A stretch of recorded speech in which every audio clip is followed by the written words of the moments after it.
Hello guys and welcome back to my channel. This is a little bit of an unfortunate video because I'm going to react to different reactions from different personalities and different figures to the Vinicius incident. And the Vinicius incident was that Real Madrid had a game.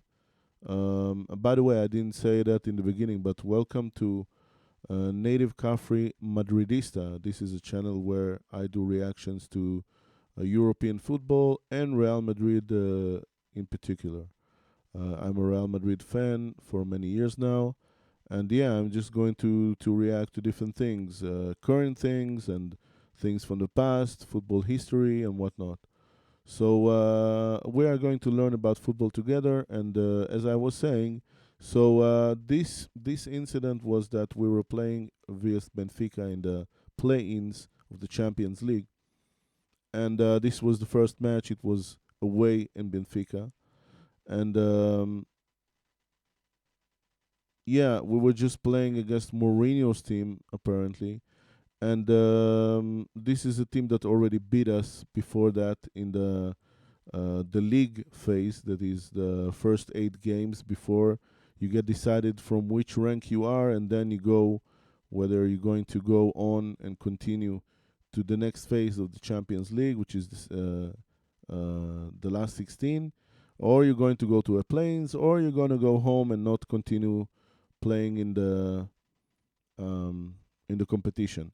So basically, there was this player that was putting up a shirt on his face and saying racist things to our player Vinicius Jr., number 7, one of the legends of football club Real Madrid already, and yeah, I mean Mourinho is his trainer, and he's going to react to whatever that was going on. Mourinho was getting a second yellow card.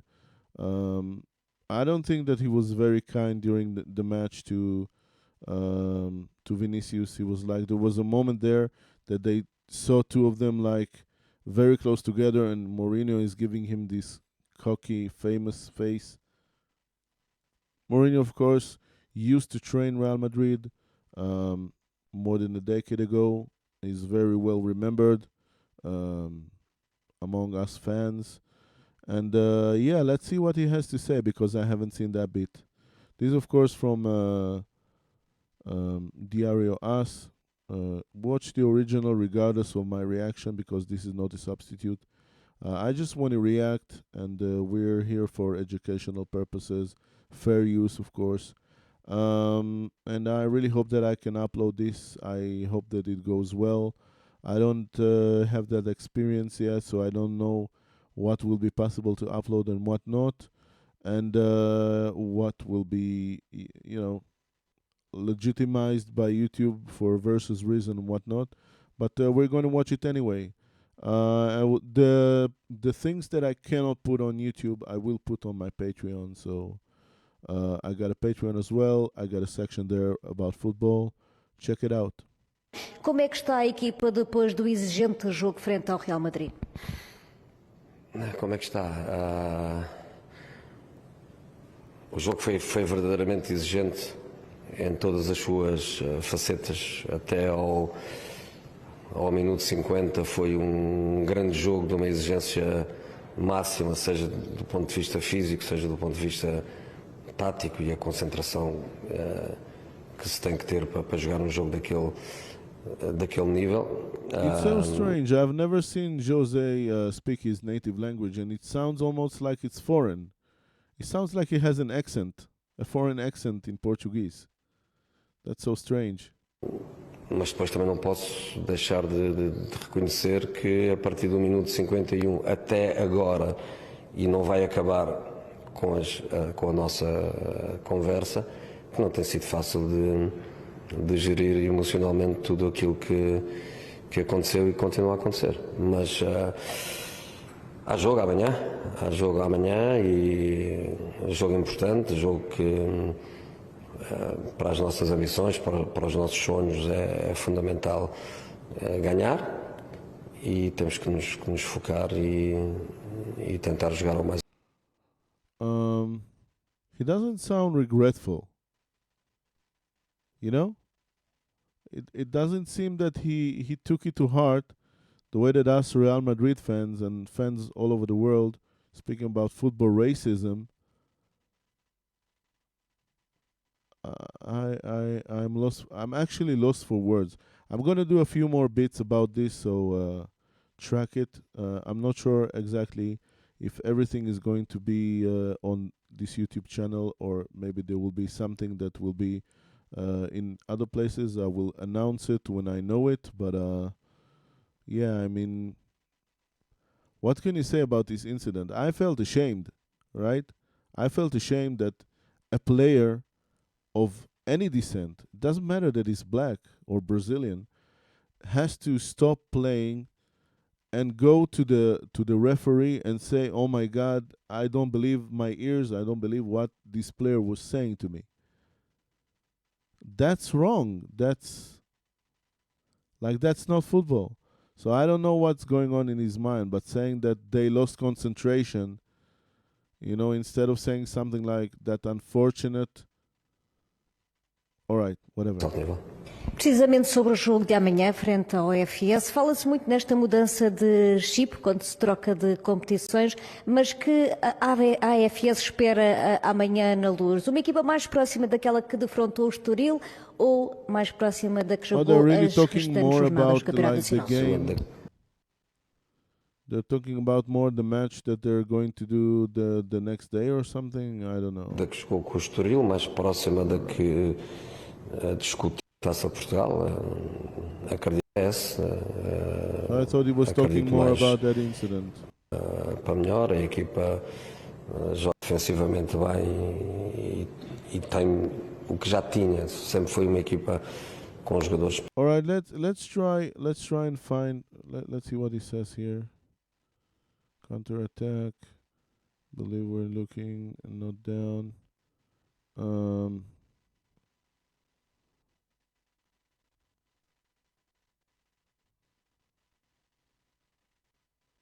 All right, let me try and find another Mourinho reaction to that.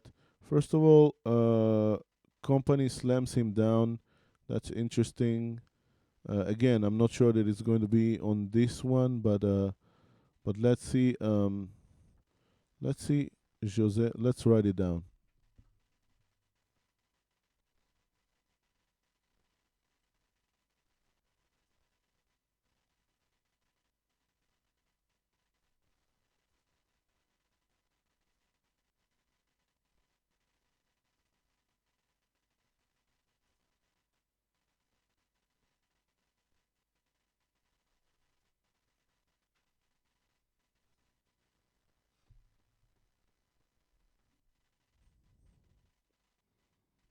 All right. I'm not sure if I want to open up the Guardian one, but that's what he said. All right. Let's see.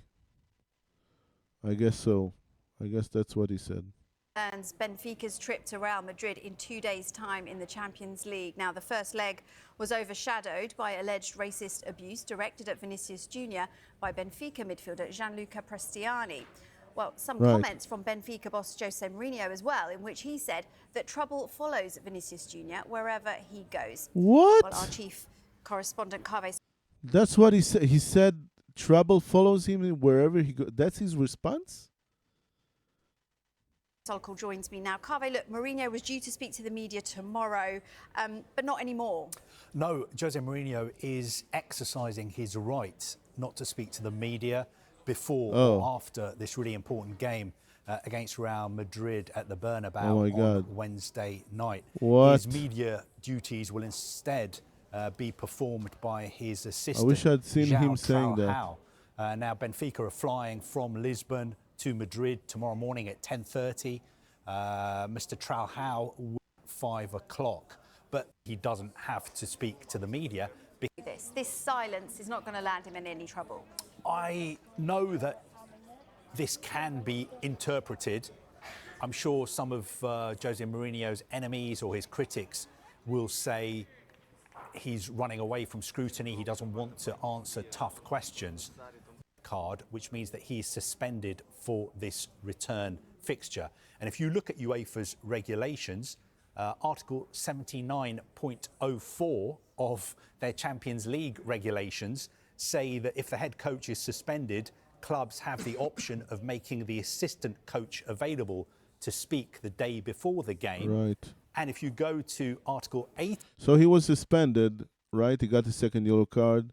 And this is the moment that I didn't like. Like, he was like scooting up with him and like saying, you know, oh, what was that all about? Why did you have to do that? Or whatever he was saying to him.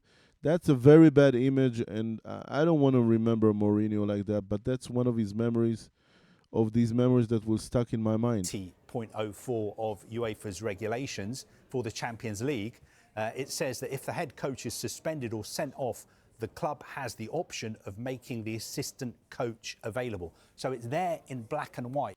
There is nothing stopping Gianluca Prestianni facing the player who's accused him of racially abusing him in Lisbon last week. All right. Publikum.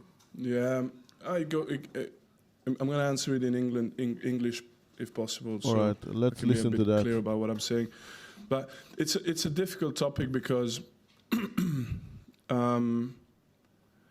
is the Bayern Munich it happens coach, in this of course, day and time anyway, when and these type legend of of the topics play are even of more difficult to discuss. It seems than it used to be in the past. You know, so you have on one side great defender. Because I watched the game live. I tried to to watch the Dortmund game, but it was on Prime apparently, so I didn't have the right thing. So I ended up watching Madrid and Benfica, and I was really intrigued by the game, you know. So I saw it happen live, and then there's a couple of different components to this story. Also, he's a little bit of a colored descent. You know, so he has something to say in this issue from that point of view. Not just the head coach of a major team, one of the greatest clubs in world football, but also like skin color issues, you know. And I don't remember Kompany ever getting racial slurs, but maybe he has at some point of his career. Yeah, let's listen to him. Vincent Kompany, of course. First is what happens on the pitch. Second is what's happening with the fans as well. Third is what happens after the game. And for me, in those three things, there's some clear separations we need to make. So what happens on the pitch, for me, you have Vini Jr., who, when you watch the action itself, his reaction cannot be faked. You can see it. His reaction is an emotional reaction. I don't see any benefit for him to go to the referee and put all this misery on his shoulders. Plus, Vinicius, to my knowledge, has never done that. I don't remember Vinicius going to the referee asking for the game to be stopped.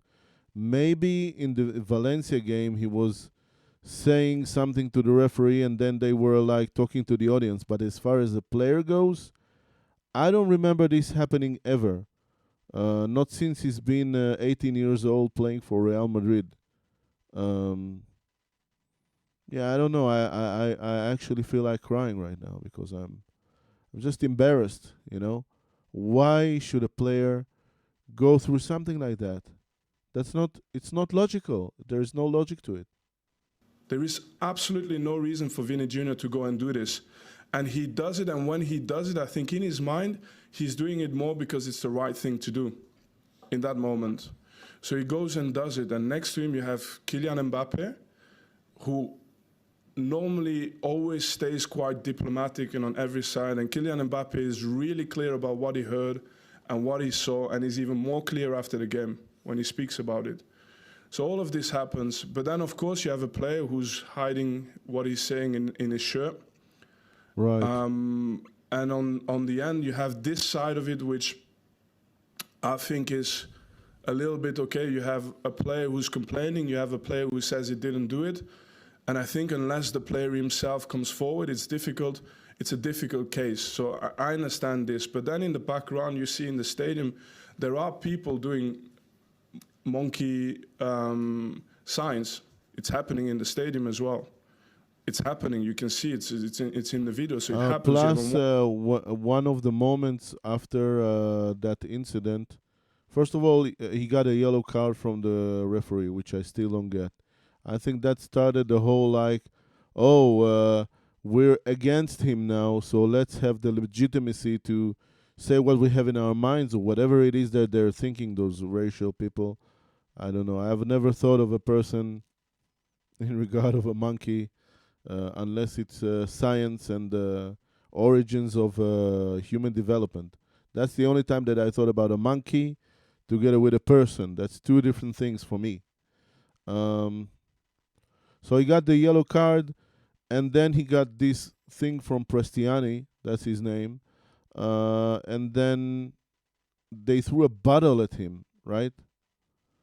So they just threw a bottle on a player, which is, again, it's like, where is the education for this crowd? On side, the altercation between the players. You have on the other side what happens in the stadium as well. And then for me, even worse, and I'm clear in what I say, is what happens after the game. So after the game, you have the leader of an organization, oh my God, Jose Mourinho, who uses basically, who attacks the character of Vinicius Jr. by bringing in the type of celebration to discredit what Vinicius is doing in this moment. Oh my God. And for me, in terms of leadership, it's a huge mistake. And it's something that we should not accept. So I'm very clear on that. On top of it, he mentions the name of Eusebio. To say that Benfica cannot be racist because the best player in the history of Benfica is Eusebio. You know what black players had to go through in the 1960s?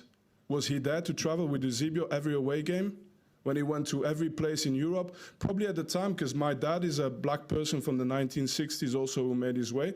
Probably at the time, the only option they had is to be quiet and to say nothing and to be above it and to be 10 times better, to get a little bit of credit and people say, actually, he's good.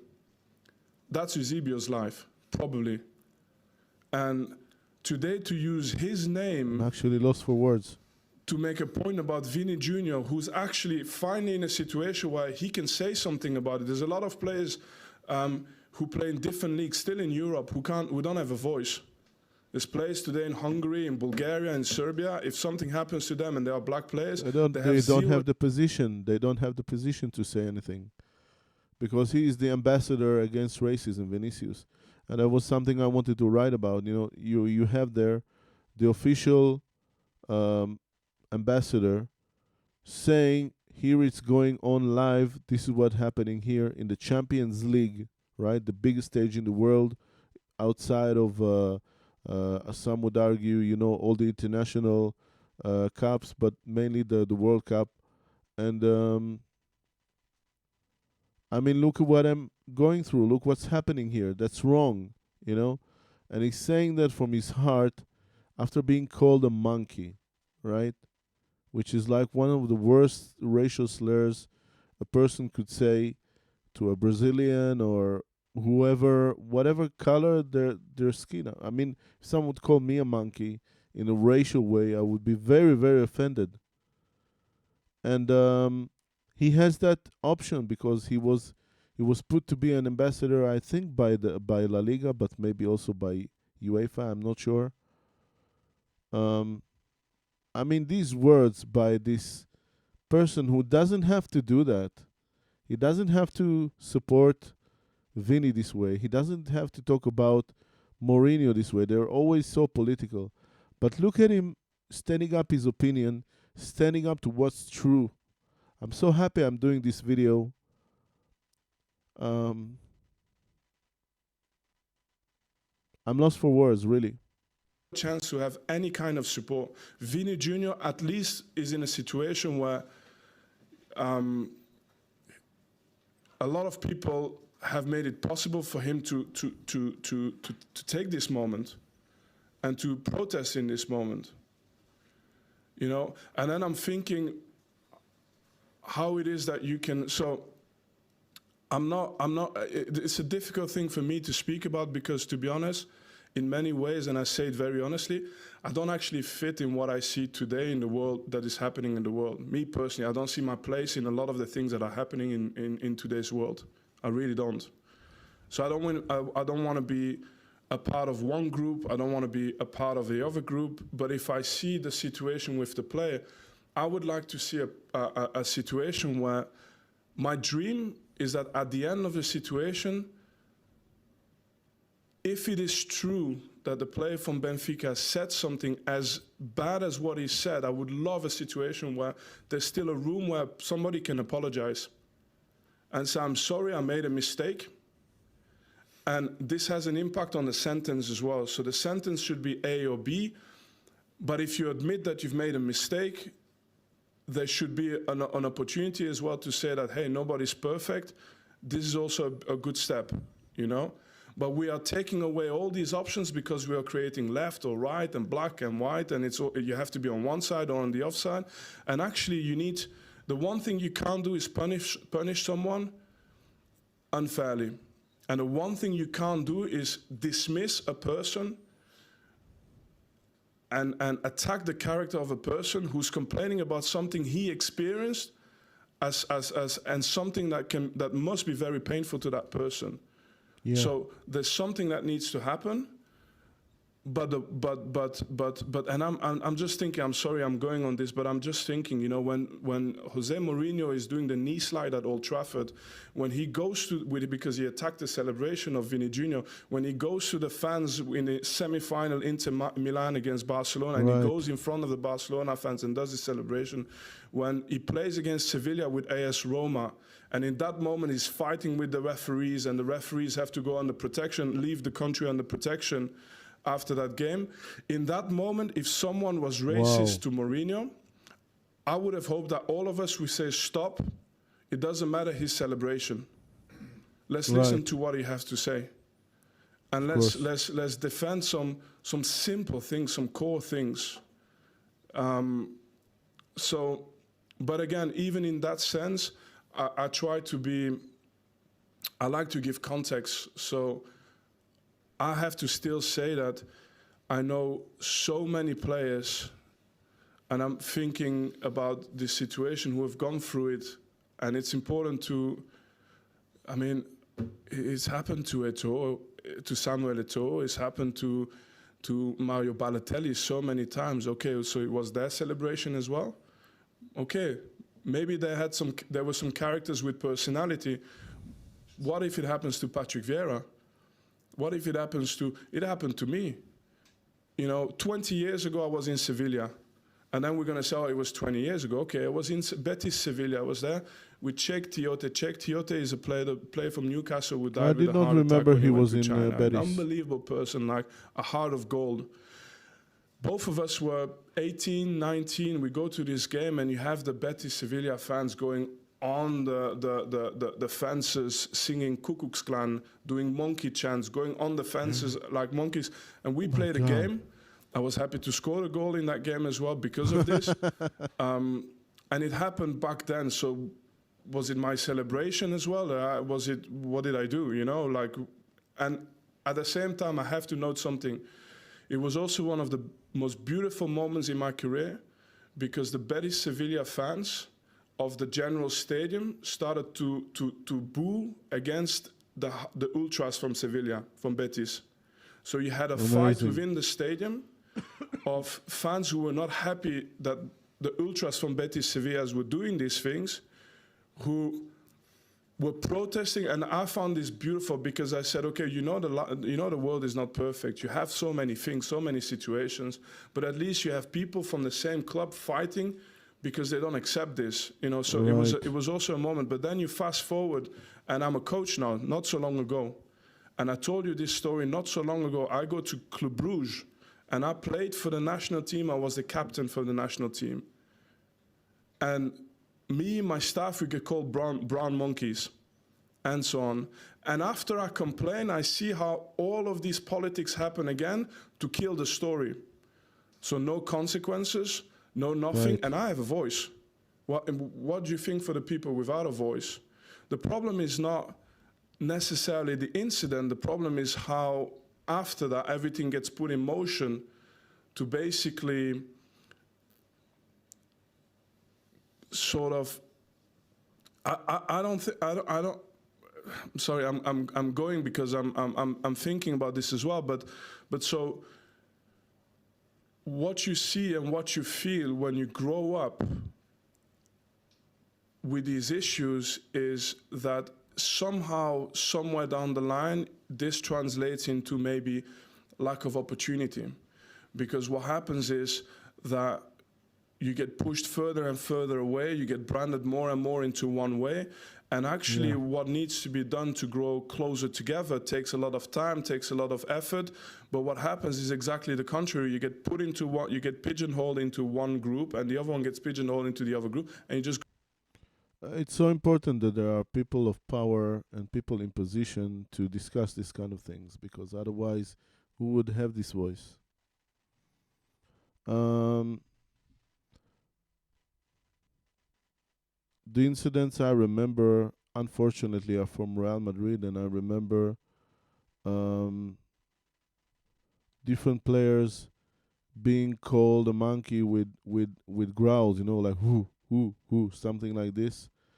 And it was back in like 2007, around that time.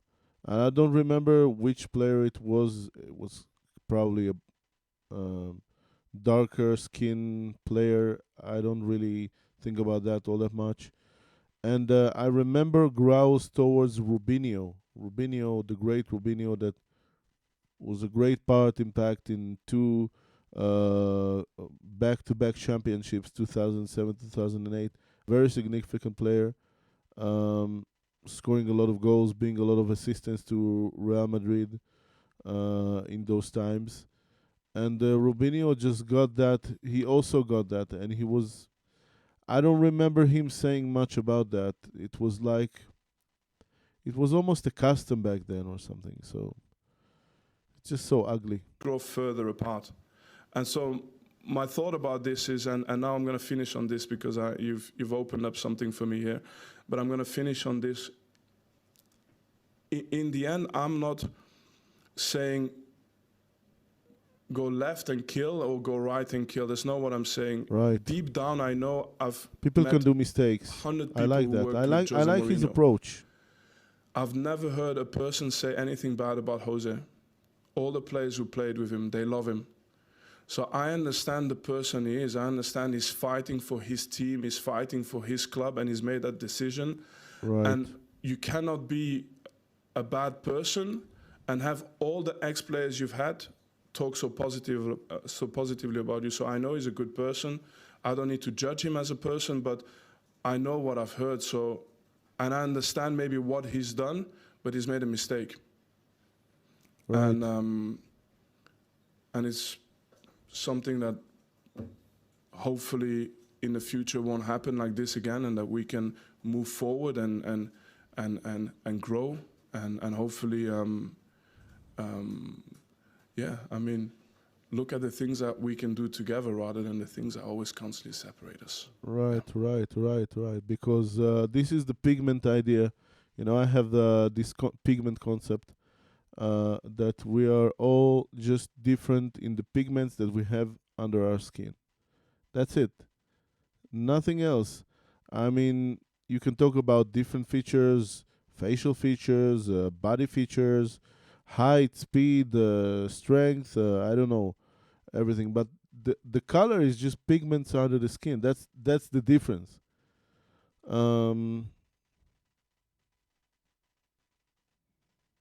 There should be no racism on football pitches, period. That's it. So yeah, guys, I mean, I'm going to watch another video regarding this that will have to do with this issue. I believe it will be on Patreon. It's a little bit of a longer video. I'm not sure how much of it I'm going to watch because this will be a first-time reaction. But yeah, check out my Patreon. I would love to see your support there. Thank you for watching this video if you got that far. And yeah, let's fight racism. You know, everyone in their own way, in their own, I mean, how much power you have, you can influence. I'm doing my small thing here, just talking to probably some Real Madrid fans and maybe general fans, and just to raise awareness.